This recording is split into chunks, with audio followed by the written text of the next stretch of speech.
পিরিয়ডের সময় অতিরিক্ত ব্যথায় কাতর হয়ে পড়ি, পেটে হাত চেপে ধরে ঠোঁট কামড়ে ধরে ফুপিয়ে কাটছি। প্রতিবার এমন ব্যথায় আমি অসুস্থ হয়ে পড়ি, তাই চোখ বন্ধ করেই শুয়ে আছি। তখন কেউ আমার হাত ধরে টেনে তুলল। আমি চমকে শক্ত হয়ে বিছানায় বসলাম। সামনের ব্যক্তি আমার দিকে অগ্নিদৃষ্টিতে তাকিয়ে আছে। আমি তার দিকে তাকিয়ে ভয়ে গুটিয়ে গেলাম। সামনের মানুষটি আমার চুলের মুঠি শক্ত করে ধরে পড়ল। এই যে নবাবের বেটি, সকাল 10টা বেজে গেল, আপনার এখনো ঘুম হলো না? এখনো বিছানায় পড়ে পড়ে ঘুমোচ্ছিস? তোর সাহস দেখে আমি চমকে উঠি। আমি কাঁপা কাঁপা গলায় বললাম, চাচি আমি অসুস্থ, উঠতে পারছি না, একটু শুয়ে থাকতে দিন, বিকালে সব কাজ করব। কি বিকালে? চুপচাপ ওঠ, না হলে আমার থেকে খারাপ আর কেউ হবে না। আজকে আমার ছেলে আসবে, কত কাজ তুই না করে বসে থাকার জন্য সুযোগ খুঁজছিস? চাচি আমি আসলে।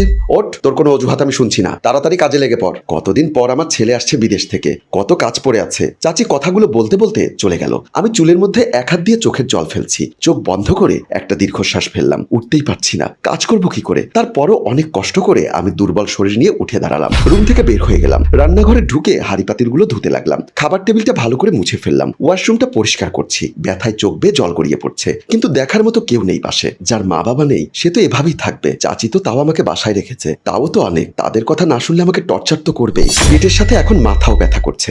আস্তে আস্তে ওয়াশরুম থেকে বের হয়ে আসলাম। কাজ শেষ হতেই অনেকটা সময় পেরিয়ে গেল। ড্রয়িং রুমে ঢুকে আমি থপ করে সোফায় বসে গায়ে এলিয়ে দিলাম। এত খারাপ লাগছিল যেন মরে যাচ্ছি। চোখ বন্ধ করে বসে আছি, সারা শরীর অসার হয়ে আসছে। তখনই চাচি কর্কশ গলায় আওয়াজ করতে করতে আমার কাছে এলো। তার আওয়াজ পেয়ে উঠে দাঁড়িয়ে পড়লাম। কি হচ্ছে? তুই আবার কাজ ফেলে বসে আরাম করছিস? এমন আপদ বাসায় রাখতে চাইছিলাম না, আমার হাড় মাংস সব শেষ করে দিল। বসে বসে শুধু খাবার ধ্বংস করছে। চাচির কথা শুনে আমার বুকের ভিতরটা দুমড়ে মুচড়ে যাচ্ছে, চোখ দিয়ে টপ টপ করে পানি পড়ছে। তার দিকে চেয়ে বললাম, চাচি আমাকে এভাবে বলতে পারলে? আমি তো সব কাজ করি সব সময়, আজ শুধু পিরিয়ডের জন্য করতে চাইছিলাম না, তাও তো করছি। আবার ন্যাকা কান্না শুরু হয়েছে? এত নাটক করতে পারিস তুই? কিছু বলতেই কান্না করে ভাসিয়ে দেওয়ার স্বভাব, যত সব আপদ। আমাকে আপদ বললেন? অতীতের কথাগুলি কি সব ভুলে গেছেন চাচি? আমার কথা শুনে চাচির রাগ আরো বেড়ে গেল। উত্তেজিত হয়ে আমার চুলের মুঠি ধরে ড্রয়িং রুম থেকে আমাকে টানতে টানতে বের করে নিয়ে গেল। ড্রয়িং রুম থেকে বের হতেই ধাক্কা দিয়ে আমাকে মেইন দরজার সামনে ফেলে দিয়ে গালাগাল করতে লাগলো। এমন সময় মেইন দরজা খুলে বাসার ভিতরে প্রবেশ করলো এ বাসার একমাত্র ছেলে তুষার। আমি ফ্লোরে পড়ে কান্না করছিলাম। তুষারের মা তুষারকে দেখে নেকা কান্না করতে করতে তুষারকে জড়িয়ে ধরে বলল, বাবা তুই কেমন আছিস? আজকে 5 বছর পর তুই দেশে এসেছিস, আয় বাবা আমার বুকে আয়। তুষার আমার কান্না দেখে আমাকে ধরে তুলে পাশে দাঁড় করিয়ে আমার দিকে কিছু সময় তাকিয়ে তার মার কাছে জানতে চাইলো, মা এই মেয়েটাকে কেমন যেন চেনা চেনা লাগছে, ও ভাবে কান্না করছে কেন? ওর কথা বাদ দে বাবা, ও আমাদের বাসার কাজের মেয়ে, বাসার একটা কাজ করতে চাইছে না, তাই বকাঝকা করছিলাম। তুষার আমার কপালে হাত দিয়ে দেখলো আমার শরীর জ্বরে পুড়ে যাচ্ছে, বলল, মা মেয়েটার শরীরে তো জ্বর, তাকে তুমি কাজ করতে বলছো কেন? ঝুমুর কোথায়? ঝুমুর বাসার ভেতরে আছে বাবা, তুই আয় বাসার ভেতরে আয়। মা তুমি এই মেয়েটার জন্য ওষুধের ব্যবস্থা করো, আর এই মেয়ে সারাদিন আর কোনো কাজ করবে না, রুমে গিয়ে শুয়ে থাকো। বলেই তার মায়ের সাথে বাসার ভেতরে চলে গেল। এমন কর্কশ ব্যবহারের মায়ের ছেলের এমন সুন্দর ব্যবহার দেখে সত্যি আমি অবাক হয়েছি। আমি তুষারকে আগে থেকেই চিনি, কিন্তু তুষার আমাকে চিনতে পারলো না কেন? ভাবতে ভাবতে আস্তে আস্তে আমার রুমের দিকে চলে গেলাম। তাদের রুমের সামনে দিয়ে আমার রুমে যাব, এমন সময় শুনতে পেলাম ঝুমুর তার বড় ভাই তুষারকে জড়িয়ে ধরে কাদো কাদো গলায় বলল, ভাইয়া তুমি একা আসলে, তোমার ছোট বোন জামাইকে নিয়ে আসলে না কেন?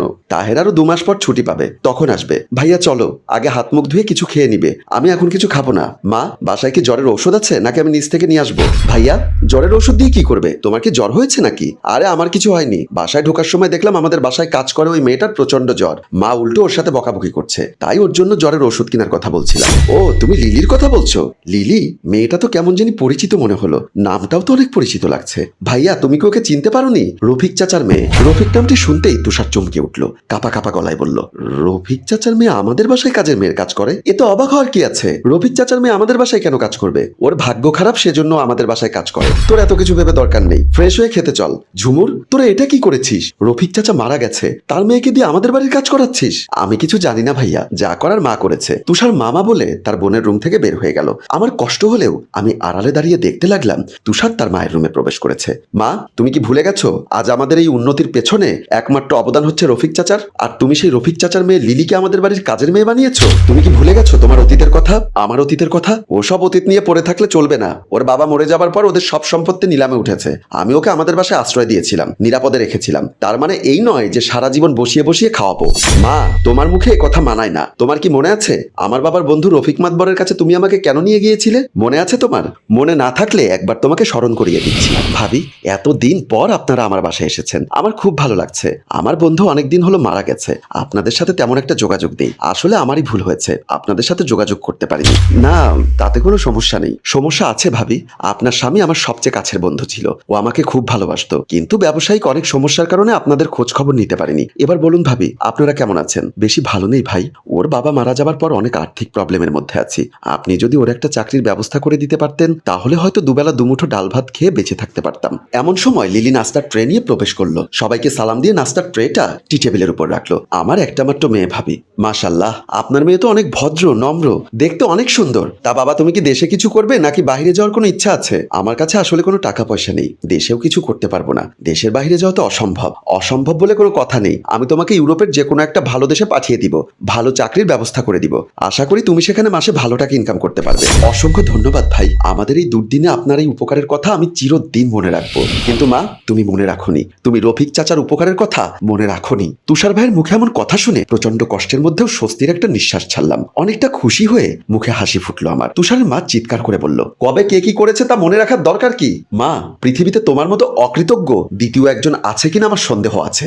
যে রফিক টাকা না দিলে আমি বিদেশ যেতে পারতাম না, মাসে 2-3 লাখ টাকা ইনকাম করতে পারতাম না, এই বাড়ি করতে পারতাম না, গাড়ি কিনতে পারতাম না, তোমাদের ভালো রাখতে পারতাম না, ঝুমুরকে ভালো জায়গায় বিয়ে দিতে পারতাম না, ওর স্বামীকেও আমি বিদেশ নিতে পারতাম না।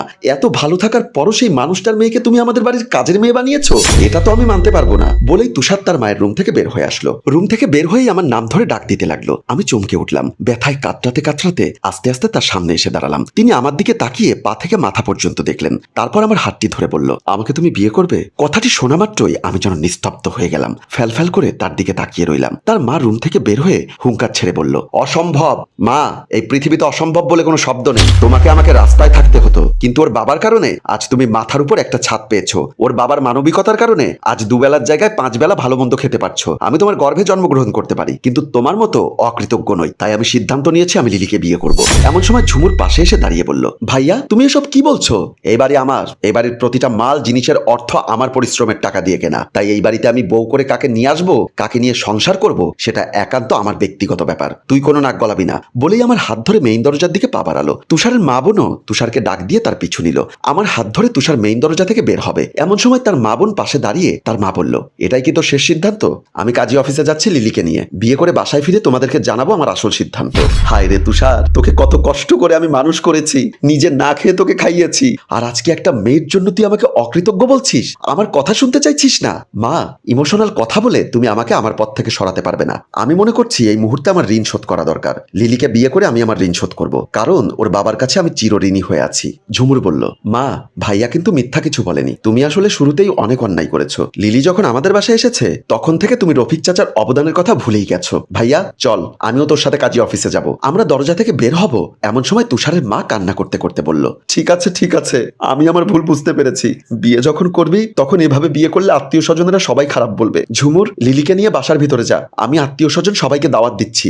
আগামীকাল ধুমধাম করে লিলি ও তুষারের বিবাহ অনুষ্ঠান অনুষ্ঠিত হবে। মায়ের মুখে এমন কথা শুনে তুষার ও ঝুমুরের মুখে হাসি ফুটলো, কিন্তু আমি কেন জানি হাসতে পারলাম না, কারণ আমি তুষারের মায়ের চোখে মুখে ভিন্ন রকম একটা চক্রান্তের ছাপ দেখতে পাচ্ছিলাম। ঝুমুর আমার আর তুষারের হাত ধরে বাসার ভেতরে নিয়ে যাচ্ছিল। আমি পেছন ফিরে তাকিয়ে দেখলাম তুষারের মা রাগে ফোঁস করছে। প্রিয় ভিউয়ার্স, আপনাদের কি মনে হয় তুষারের মা এত সহজে লিলিকে কি তার ছেলের বউ হিসাবে মেনে নিবে, নাকি নতুন চক্রান্তের জাল বুনছে সে? জানতে চাইলে দ্বিতীয় পর্ব দেখার জন্য অপেক্ষা করুন। গল্পটি রচনা ও পরিচালনায় ফেরদৌস অপু, প্রযোজনায় মঞ্জুর মোর্শেদ, ক্যামেরায় শিহাব।